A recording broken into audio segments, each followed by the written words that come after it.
앞에 올린 영상에 이어 아날로그 직접회로 설계 기초 과정으로 주파수 응답에 대해서 공부해 보도록 하겠습니다. 강의에 앞서서 간단한 온라인 강의 안내를 드리고 강의를 진행하도록 하겠습니다. 나자비 교수님이 쓴 책 디자인 오브 아날로그 CMOS 인텔 서킷을 이용한 온라인 강좌가 있고요.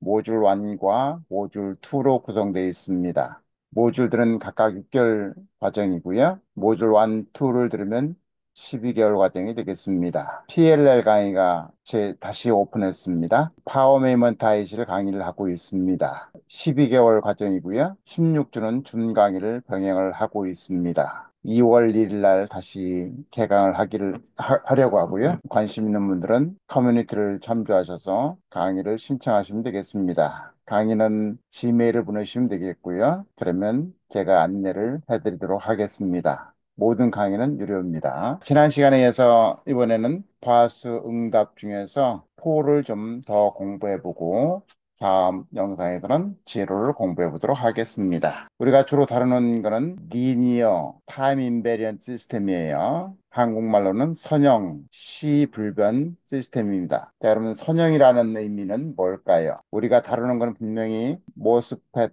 트랜지스터 같은 non-linear 디바이스인데 걔가 동작점에서 시그널이 아주 작게 변했을 때 그 시스템을 선형으로 근사화할 수가 있습니다. 그럼 선형 시스템이라는 것은 우리 예를 들면 입력이 X1이 들어가서 출력이 Y1이 나왔다. 그러면 그리고 또 X2가 들어가서 출력이 Y2가 나왔다고 가정을 하겠습니다.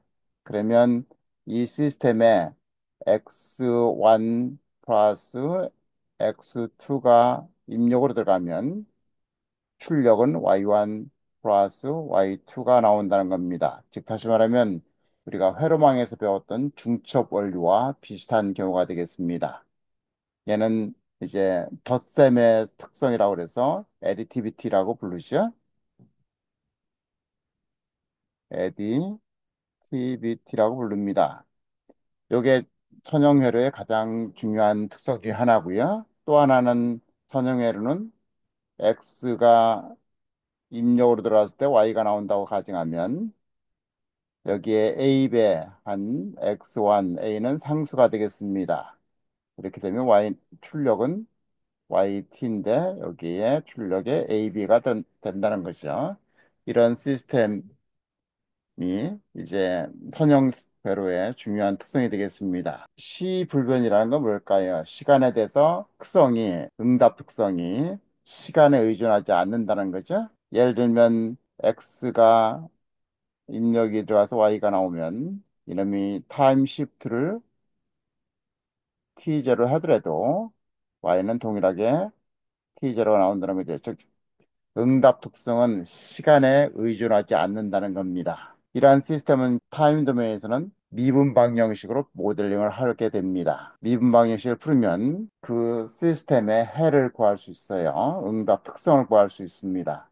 그래서 미분 방정식이 이렇게 출력과 입력의 미분 방식으로 표현할 수 있고 임플멘테이션 할 수 있는 거는 뭐냐면 출력의 오더가 입력의 오더보다 크면 임플멘테이션이 가능합니다. 자, 그래서 얘를 타임 도메인 이렇게 표현하지만 중요한 주파수 도메인에서 볼 때는 얘들을 라프라스 트랜스폼 혹은 푸리에 트랜스폼으로 표현을 합니다. 그러면은 예를 들면 x의 입력의 라프라스를 x of s라고 그러고 출력을 y of s라고 가정하면 얘들의 전달함수는 h of s는 입력 신호에 대한 출력의 응답이 되겠죠? 자, 얘를 이제 푸리에 트랜스폼으로 하면 s 대신에 f를 표현하면 됩니다. f는 주파수 응답이 되겠죠? 이렇게 해서 y 이런 식으로 표현하면 됩니다. 자, 그러면 우리가 이런 선형 시스템, 우리가 다루고 있는 직접 회로의 증폭기 이런 것들은 다 선형 시스템으로 동작을 하거든요. 비록 그 임플멘테이션하는 모스펫 트랜지스터는 non-linear 디바이스지만 non-linear 디바이스의 동작점 중심으로 약간의 신호가 변했을 때 그때의 리스폰스는 선형으로 어프로크시메이션을 할 수가 있습니다. 자, 그런 시스템의 주파수 도메인을 보는 것은 이제 전달함수가 되겠습니다. 입력이 들어갔을 때 입력을 라플라스 트랜스폼 혹은 푸리에 트랜스폼을 표현해서 입력과 출력의 비례를 이 시스템의 전달함수라고 표현하고 그 전달함수를 통해서 밴디스와 그 시스템의 특성과 응답 특성들을 살펴볼 수가 있습니다. 자, 그럼 이런 전달함수 구하면 상수가 나오고 디시게인이죠. 그다음에 분모항이 나오고 분자항이 나옵니다. 분모항의 근을 제로로 하는 걸 폴이라고 그러고요. 분자항의 그 근을 지로라고 표현합니다. 지난 시간에 우리가 폴에 대한 컨셉을 배웠습니다. 프리퀀시에 따라서 응답이 출력이 줄어드는 거 그런 특성을 가지고 있다고 그랬습니다. 그래서 폴을 만나면 매그니튜드와 위상이 변한다. 폴을 하나씩 타면 위상은 마이너스 45도고 매그니튜드는 마이너스 3dB 감소한다 이렇게 표현했습니다. 자, 오늘은 그 폴에 대한 특성을 어떻게 신호가 지나가면서 발생하는지 살펴보려고 합니다. 네, 폴은 캐패시터로 인해서 주로 만들어져요. 물론 인덕터가 있으면 인덕터에 따라서도 폴이 만들어질 수가 있습니다. 네, 우리는 아직 인덕터는 공부하지 않고 그 앰프 같은 걸 공부하면 페라스틱으로 생기든 혹은 의도적으로 넣든 의도적이 안 하든 캐패시터가 들어가게 됩니다. 그러면 주파수에 따라서 응답 속도가 달라지고 그로 인해서 발생하는 것들이 폴이죠. 그다음에 이제 분자항을 제로로 만드는 게 지로인데 제로에는 두 가지 종류가 있습니다. 복수평면에 실수축이고 허수축이라고 가정하면 이쪽 왼쪽을 left half plane이라고 부르고요. 오른쪽을 right half plane이라고 부릅니다. 자, 그러면 지로가 두 가지 종류가 있는데 하나는 왼쪽 좌반면에 있는 지로가 있습니다. 이걸 보면 얘는 S는 오메가 G 이런 식으로 표현되겠죠? 이걸 제로로 놓으면요. 그죠? 예. 그 다음에 얘는 S는 오메가 G 이런 식으로 나옵니다. 자, 위쪽 거는 왼쪽 좌반면에 있는 거고 오른쪽 거는 우반면에 복수평면의 우반면에 있는 제로입니다. 공이 둘 따다가 주파수에 따라 매그니튜드는 플러스 20dB per decade로 변합니다. 매그니튜드는 동일한 리스폰스를 가지고 있어요. 단, 페이지에 대해서는 하나는 페이지 부스팅을 하고 부스팅을 합니다. 혹은 얘는 주파수 따라 페이지가 리딩한다고 표현해요. 페이지가 빨라지는 거죠. 반면에 또 하나는 주파수에 따라 페이지를 레깅을 합니다. 늦어지는 거예요. 레깅을 합니다. 왼쪽에 있는 제로는 우리가 나중에 공부할 그 루프의 다이내믹 특성인 루프 스터빌리티에 긍정적으로 영향을 미치지만 오른쪽에 있는 제로는 루프의 다이내믹 특성에 부정적으로 영향을 미칩니다. 자, 그러면 우리가 신호가 지나갈 때 신호가 입력인가 돼서 출력으로 나올 때 신호가 어떤 패스를 통해서 가죠. 그 패스에 만나는 점 이런 거를 우리는 회로망에서 노드라고 배웠습니다. 여기도 노드라고 배웠어요. 여기 버퍼가 있습니다. 버퍼 혹은 앰프가 있다고 가정하겠습니다. 그러면 우리가 신호가 지나가는 이 노드에서 폴을 어떻게 에스티메이션 할 수 있는가? 폴을 에스티메이션 하면 각 노드에서 그라운드까지 바라본 등가 캐패시턴스와 그 노드에서 그라운드까지 바라본 등가 저항을 구합니다. 둘의 프로덕을 그 노드에서의 타임 컨스턴트라고 부릅니다. 시정수라고 불러요. 그 시정수분의 1이 폴이 되겠습니다. 그래서 폴은 우리가 라디안 퍼세크라는 컨셉을 갖는 오메가로 표현할 수 있고요. 혹은 초당 몇 사이클이라고 표현하는 헤르츠로 표현되는 프리퀀시 F로 표현할 수가 있습니다.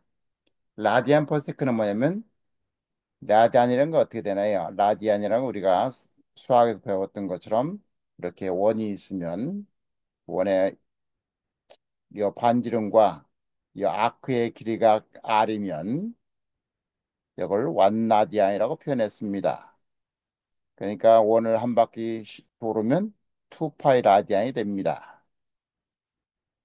자, 그러면 이 어떻게 변했냐, 몇 라디안이 변했냐, 이게 오메가가 되겠습니다. 자, 그러면 이 원주가 어떻게 2파이가 되죠? 그래서 얘를 헤르츠로 바꿀 수 있습니다. 1초에 몇 사이클이 변했느냐, 이게 헤르츠거든요. 그러면 오메가는 이코로 2파이 F, 그래서 2파이라는 상수가 오메가와 F를 연관짓는 상수가 되겠습니다. 자, 그러면 각 마디마다 저항과 캐패시터를 구해서 그 프로덕트 내일이 그 마디에서의 폴이 됩니다. 자, 그러면 대략적인 우리가 폴을 에스티메이션 할 수 있으면 전체 시스템의 전달 함수를 구할 수가 있습니다. 얘는 신호가 지나가면서 이 R과 C에 의해서 필터링이 되죠.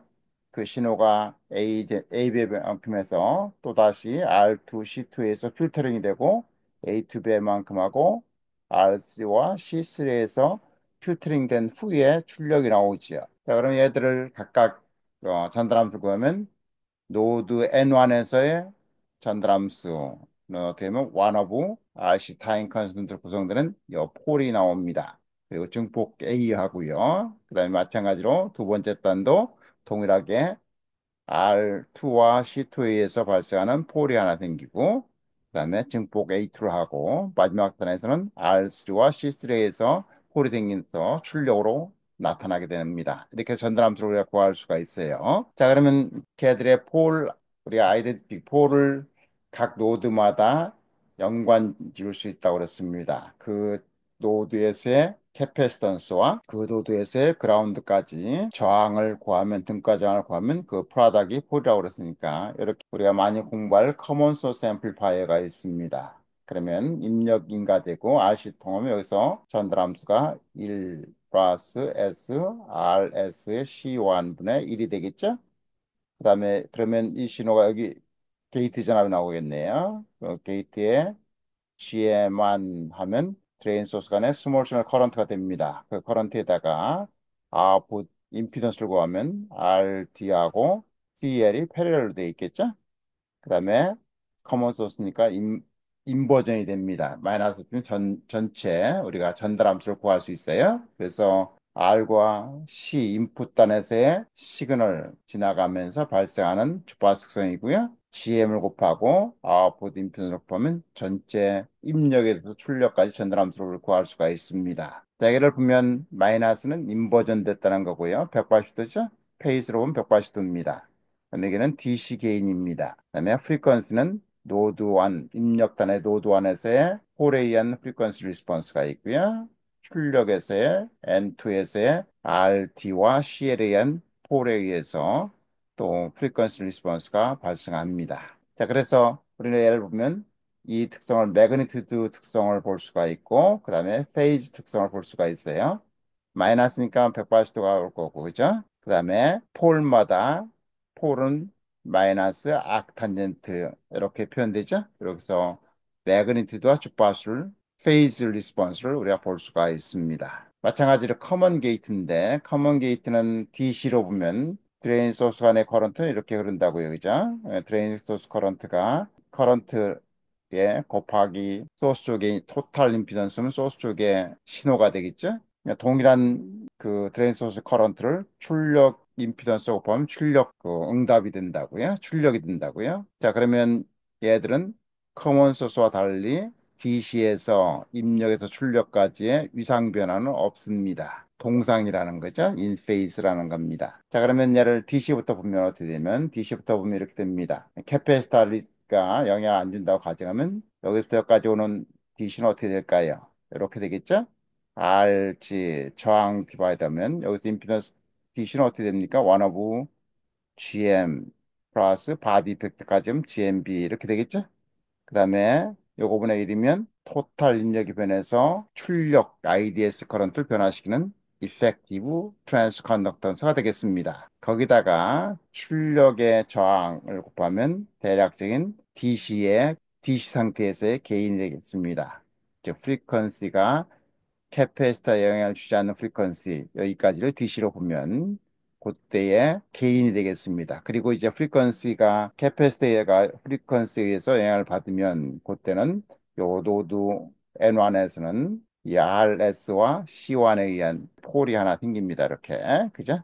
각 노드에서의 노드에서 그라운드까지 등가 캐패시턴스, 그 다음에 등가 저항을 구한 다음에 그 프라닥분의 1이 그 노드에서의 폴이 되겠습니다. 자, 이렇게 해서 우리가 대략적으로 전체 시스템의 전달함수 트랜스 펑션을 구할 수가 있습니다. 그걸 통해서 이 시스템의 프리퀀시가 변함에 따라서 어떠한 리스폰스를 갖는지 구할 수가 있고요.